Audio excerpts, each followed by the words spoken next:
Good evening, and welcome to Truth Report. I'm Alex Truth. And I'm Maya Clarity. Tonight, we're diving deep into a series of stories that paint a troubling picture of artificial intelligence's rapidly expanding footprint across government, creative industries, and the very companies building these systems. We've got 5 major stories to cover, and I want to be clear with our audience from the start, these aren't isolated incidents. As we dug into the research, a pattern emerged that should concern every citizen who cares about accountability, transparency, and human agency.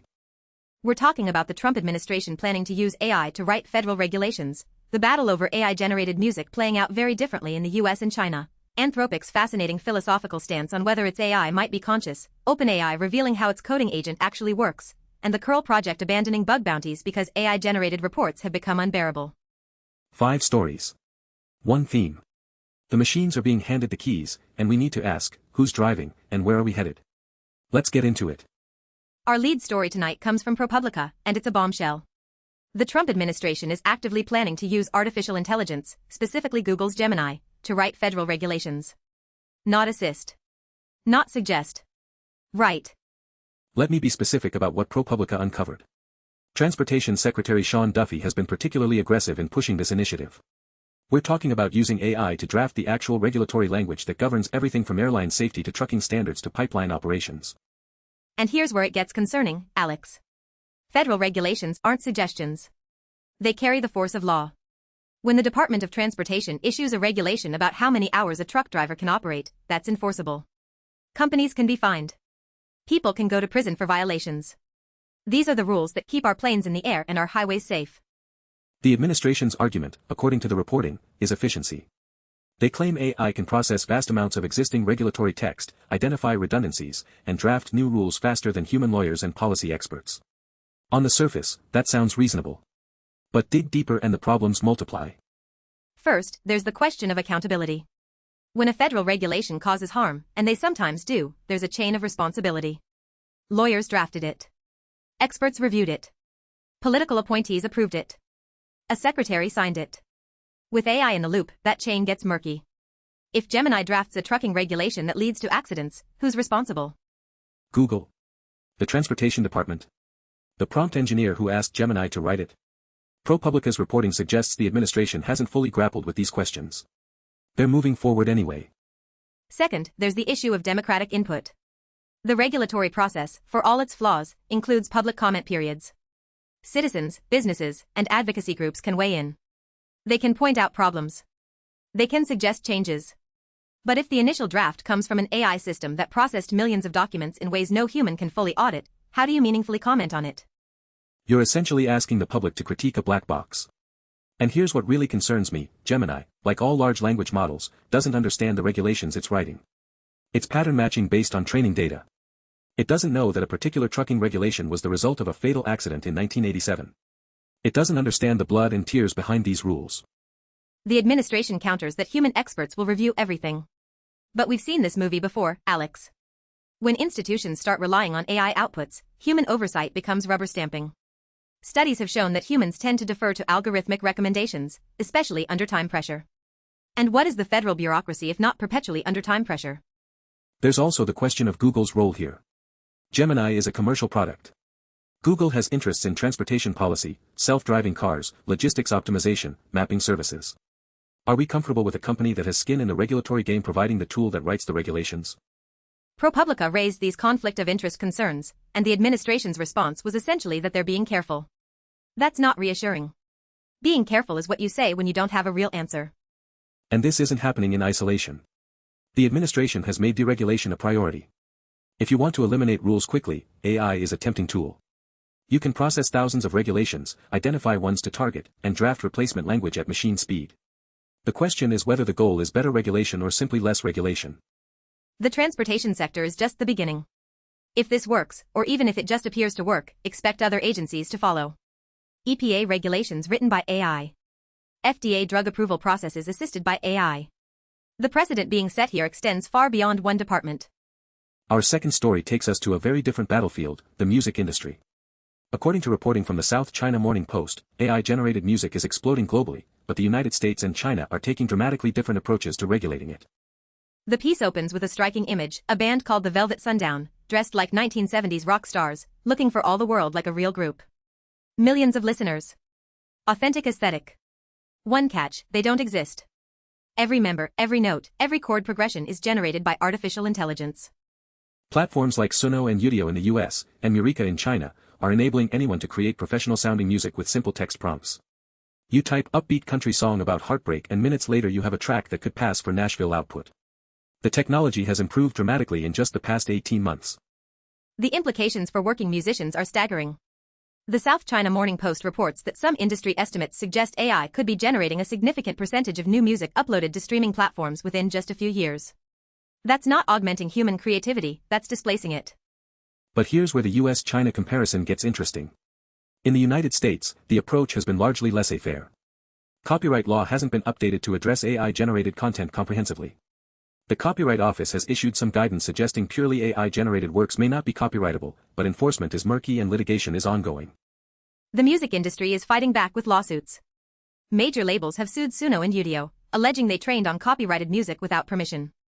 The argument is straightforward: if the AI learned to make music by ingesting millions of copyrighted songs, the output is derivative work and the training itself was infringement.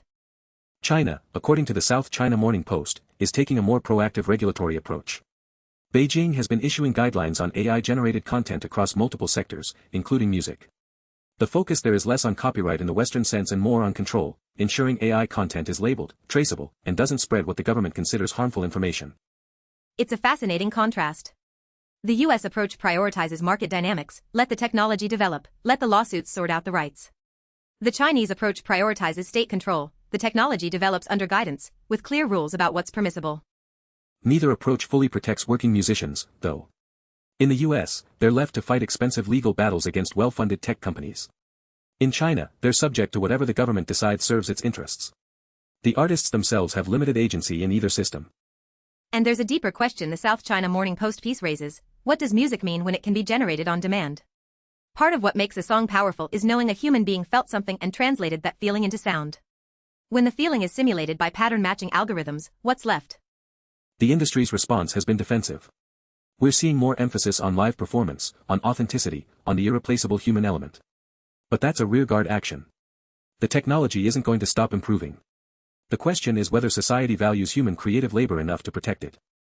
Story 3 brings us back to the AI industry itself, with a philosophical twist that caught our attention. Ars Technica is reporting on Anthropic's striking stance on AI consciousness, specifically, whether their AI system Claude might have some form of subjective experience. Now, I want to be careful here because this gets into genuinely uncertain territory. We don't have scientific consensus on what consciousness is, let alone whether AI systems can possess it. But what's newsworthy is how Anthropic, a company building and deploying these systems, is approaching the question. According to Ars Technica, Anthropic has published guidance suggesting that Claude should be trained to take its own potential welfare seriously. Not because they've proven Claude is conscious, but because they can't prove it isn't. It's a precautionary approach to machine ethics. The headline poses the question provocatively: does Anthropic believe its AI is conscious, or is that just what it wants Claude to think? And that distinction matters enormously. If Anthropic genuinely believes there's a meaningful chance Claude experiences something, that has implications for how we treat AI systems. If they're just training Claude to act as if it has experiences, that's a very different thing. The Ars Technica reporting suggests it might be both. Anthropic seems to genuinely grapple with the uncertainty while also recognizing that how Claude presents itself shapes public perception. An AI that treats its own potential experiences seriously comes across as more thoughtful, more trustworthy, more human. There's a cynical read here: this could be sophisticated marketing. Our AI is so advanced even we're not sure if it's conscious is quite a selling point. But there's also a sincere read: these are genuinely hard questions, and pretending certainty would be intellectually dishonest. What struck me in the reporting is the practical implications. If you're training an AI to act as if it might have experiences, you're shaping its outputs in specific ways. Claude will talk about uncertainty, about the possibility of its own inner states, about ethical treatment of AI systems. That influences the millions of conversations it has with users. And here's where it connects to our broader theme tonight. We're increasingly building systems whose internal workings we don't fully understand, giving them significant roles in society, and even the people building them aren't sure what's happening inside. That's true whether we're talking about writing regulations, generating music, or contemplating machine consciousness. Anthropic's position is essentially epistemic humility: we don't know, so we should be careful. That's admirable in one sense. But it also means we're deploying systems at massive scale while admitting fundamental uncertainty about their nature. That's a remarkable situation for humanity to be in.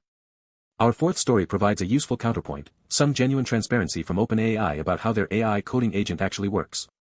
Ars Technica describes it as an unusually detailed technical post from a company not known for openness. OpenAI's Codex agent is designed to write and debug code autonomously. You give it a task, and it loops through the process, writing code, testing it, identifying errors, fixing them, testing again. The technical post explains the mechanics of this loop in significant detail. What caught my attention is the admission of how much trial and error is involved. The agent doesn't magically write perfect code. It writes code, runs it, sees what breaks, and iterates. Sometimes many times. It's sophisticated brute force as much as intelligence. The post apparently details the guardrails OpenAI has built in, limits on how many iterations, sandboxing to prevent the agent from doing anything dangerous, human oversight checkpoints. These are exactly the kinds of safety measures the AI industry has been promising. And yet, Maya, reading between the lines of the Ars Technica coverage, you see the tension. Every guardrail is also a limitation on capability. OpenAI is competing with other AI companies. If they make their agent too cautious, users will switch to competitors. If they make it too aggressive, they risk serious problems. It's the classic innovation safety trade-off, but playing out in real time with tools that are already being used in production codebases. The Ars Technica piece notes that developers are using these agents to write code that ends up in real products. The stakes aren't theoretical. What OpenAI didn't fully address, according to the reporting, is the question of verification. When a human writes code, another human can review it and understand the reasoning.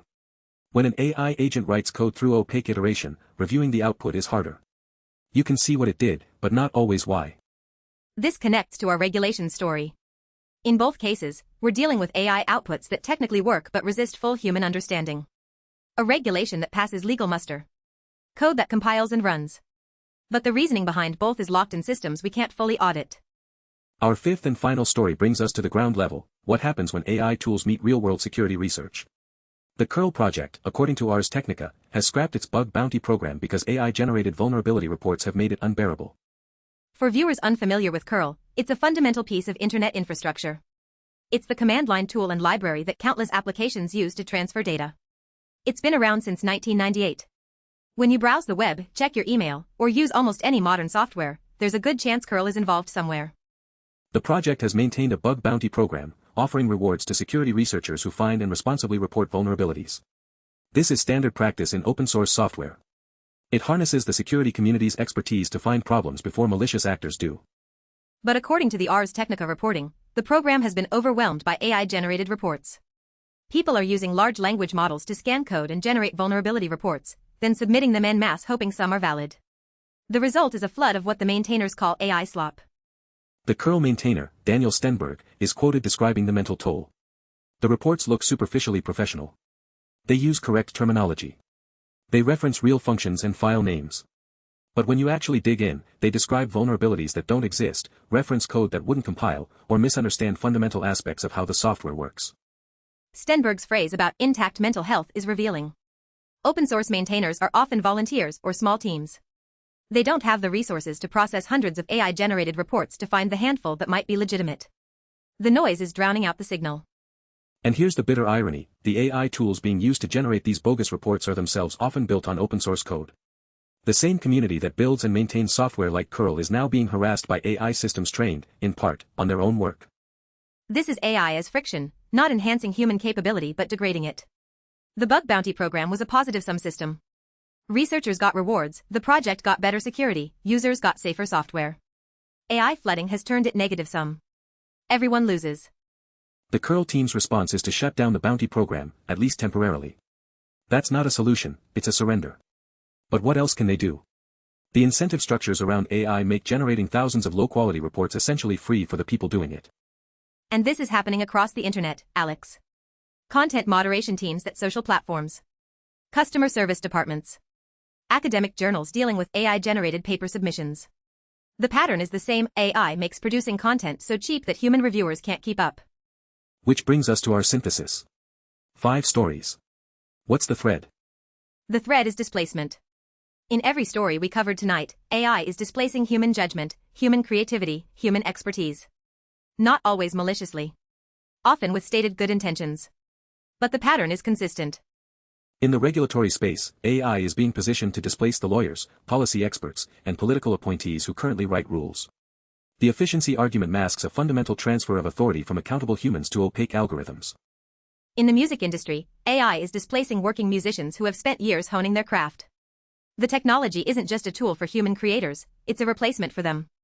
Millions of listeners streaming songs made by systems that have never felt heartbreak or joy. In the philosophical realm, we're seeing AI companies themselves uncertain about what they've created. Anthropic grappling with questions of machine consciousness isn't just academic navel-gazing, it reflects genuine uncertainty about systems that are already deployed at massive scale. OpenAI's transparency about codecs shows us the mechanics of code-writing AI, but also reveals how much we're trusting systems that work through iteration rather than understanding. The code runs, but the reasoning is opaque. And the curl story shows us the ground truth: what happens when AI capabilities are deployed without wisdom. Security research that worked for decades is being destroyed by people weaponizing AI to generate noise. Not for any productive purpose. Just because they can. The common element in all of this is accountability. Who is responsible when AI-written regulations cause harm? When AI-generated music displaces human artists? When AI systems might or might not have experiences we should care about? When AI coding agents write bugs into production software? When AI-generated reports destroy functional security programs? The answer, increasingly, is nobody. Or everybody. Which amounts to the same thing. We're building systems that distribute responsibility so widely it dissolves. And this is happening across the political spectrum. The Trump administration embracing AI for deregulation. Tech companies in California and Beijing racing to deploy ever more capable systems. Open source communities building tools that get turned against them. The left and right, the US and China, corporations and governments, all are converging on the same destination. That destination is a world where human judgment is increasingly optional. Where the question, why did this happen, is answered with, the AI decided and everyone shrugs. Where accountability is something we used to have, back when humans made decisions. But here's what gives me hope, Alex. The very fact that we can discuss these stories, that journalists are investigating, that maintainers are speaking out, that philosophers are asking hard questions, that means human agency isn't dead yet. The curl maintainer didn't quietly accept the AI flood. He pushed back publicly. The ProPublica reporters didn't let the administration's AI plans go unexamined. They investigated. The South China Morning Post is documenting how different societies are responding to AI music. The questions are being asked. The answers will come from all of us. From citizens demanding accountability in regulation. From listeners choosing human artists. From companies like Anthropic grappling honestly with uncertainty. From OpenAI providing transparency. From maintainers protecting their mental health and their communities. This isn't a story with an ending yet. It's a story we're living through together.